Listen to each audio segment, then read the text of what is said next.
Hi, I'm Steve. I work for Seashell, and Seashell is a specialist non-maintained school, college and residential care home, educating and caring for children and people with complex needs.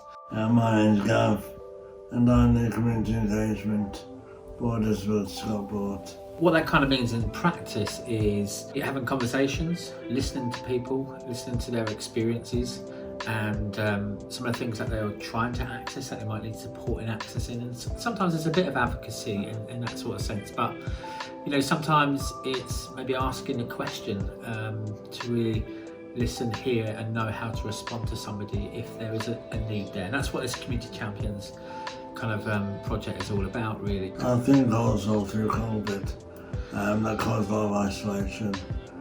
People with a disability or illness or condition prior to COVID, when it started, have now started to present with difficulties, whether mental health or physical through long COVID. So what we're doing at the moment, we're doing a project called The Voice After Lockdown, and it's a piece where we're getting into chat, the Graham Norton chat show, over Zoom, with one of our local bloggers, hearing their experience through lockdown, what difficulties they found with their health and well-being, or accessing public services.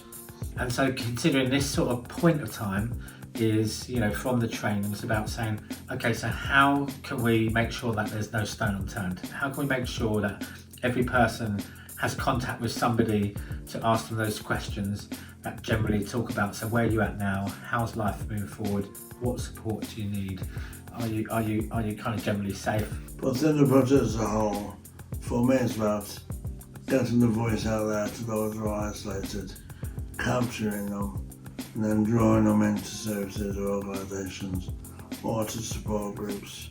Being a community champion is like kind of being an active citizen, whatever part of the community you're part of, or even in your own family. We've all been touched by COVID in very different ways. We've all responded in some different ways, and we're all of different age groups within the communities or the families that we have. And just by being that champion and reaching out and having that conversation, touching base with people, passing on those public health messages, you can make a real difference, because we're all connected together in some way in Stockport. It's about being a one Stockport and that oneness sort of thing. We're all pulled together. We're going through a serious pandemic. We need to pull together, we need to get our strength back. And we all need to look out for each other. Whether it be an next door neighbour or a friend down the road. It doesn't matter who they are, but by reaching out to know to make sure they're okay. And so many have been affected through the pandemic. They've caused so much isolation, so many difficulties. And I think about, we need to think about our health and well-being. Yeah. Make sure everyone's okay. And by being the community champion, you are actually making a difference.